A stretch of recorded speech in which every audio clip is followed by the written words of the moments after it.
వడ్డించే వాళ్ళు మన వాళ్ళైనప్పుడు ఏ బంతిలో కూర్చుంటే ఏంటండి అని సామెత ఆలకించారు కదండి. ఆ సామెతకి సరిపోయేటట్లు ఈ వంట అయితే చేశాను నేను.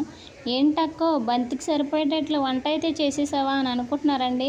బంతిలో కూర్చున్న అంతమందికి సరిపోయేటట్లయితే వంట చేయలేదు, కానీ ఇంట్లో ఉన్న వాళ్ళకి సరిపోయినట్లయితే ఈ వంట అయితే చేశానండి. ఇంట్లో వాళ్ళు అయితే మళ్ళీ మళ్ళీ తినాలనిపిస్తుంది అన్నట్టు చేశానండి నేను. చాలా అంటే చాలా బాగుందని చూశారు. ఇంక వీడియో ఎక్కడ స్కిప్ చేయకుండా వీడియోలోకి అయితే వెళ్ళిపోదాం. ఏంటక్కో ఇదేదో కొత్త రకం వంట వండి చూపిస్తున్నావు అని అనుకుంటున్నారా? ఇది కొత్త రకం వంట కాదండి. మా స్వామి మాలేసుకున్నారు కదా, అందుకే మేము నాన్ వెజ్ అయితే తినం కాబట్టి పిల్లలు అయితే చాలా రోజుల నుంచి బిర్యానీ వండు మమ్మీ అని చెప్పేసి ఒకటే గోల్ చేస్తున్నారు. అందుకని స్వామి మాలేశారు కదా, బిర్యానీ తినకూడదని చెప్పి పిల్లలు అడుగుతున్నారు కదా అని పిల్లల కోసం అయితే వెజిటేబుల్ బిర్యానీ అయితే చేశానండి. తక్కువ మసాలాతో ఎక్కువ టేస్ట్ అండి. చాలా అంటే చాలా బాగుందని లొట్టలేసుకుని తినేశారు పిల్లలు పెద్దవాళ్ళును. ఈ బిర్యానీ నేను ఎలా చేశానో వీడియో ఎక్కడ స్కిప్ చేయకుండా ఫుల్ వీడియో అయితే చూసేయండి. ముందుగుంటే నా దగ్గర ఉన్నంత వరకు వెజిటేబుల్స్ అయితే కోసేసుకొని పక్కన పెట్టేసుకున్నాను. ఇంకా గ్యాస్ పైన ఒక బాండిల్ అయితే పెట్టేసుకొని దాంట్లోకే కొంచెం ఆయిల్ అయితే వేసేసుకున్నాను.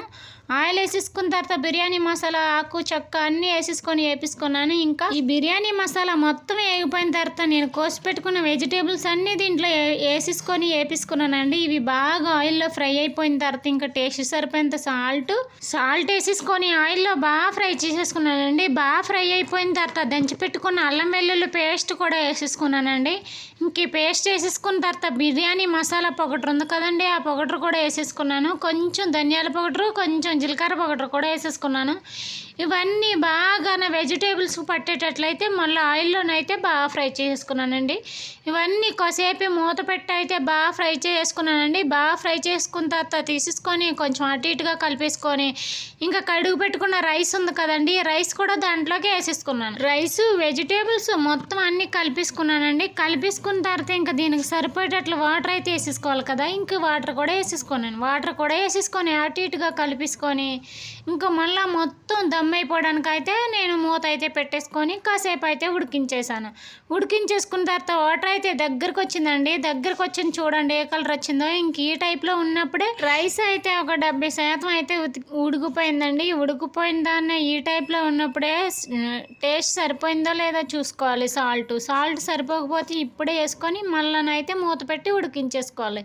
నాకైతే సాల్ట్ సరిపోలేదండి. కొద్ది సాల్ట్ వేసేసుకొని ఇంకా దానిపైన నెయ్యి కూడా వేసేసుకొని దమ్ అయితే పెట్టేసుకున్నాను.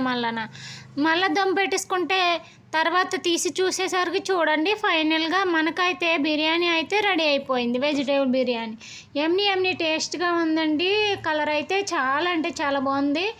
ఇంకా మా పిల్లలు అయితే చాలా టేస్ట్గా ఉంది మమ్మీ అనుకుంటూ తిన్నారు. ఫైనల్గా నేను చేసిన బిర్యానీ ఈ టైప్లో వచ్చిందండి. ఇలాంటి బిర్యానీ మీరు ఎప్పుడైనా తిన్నారండి? తిన్నట్టయితే కామెంట్ బాక్స్లో కామెంట్ చేయండి. మన వీడియో నచ్చితే లైక్ చేయండి, షేర్ చేయండి, సబ్స్క్రైబ్ చేసుకోండి. గంట సింబల్ అయితే ఆన్లో పెట్టుకోండి. మనం చేసే ప్రతి వీడియో నోటిఫికేషన్ ద్వారా వస్తుంది. మన ఛానల్లో సబ్స్క్రైబ్ చేసుకోకపోతే ప్లీజ్ సబ్స్క్రైబ్ చేసుకోండి, షేర్ చేయండి. Bye bye. Thank you for watching.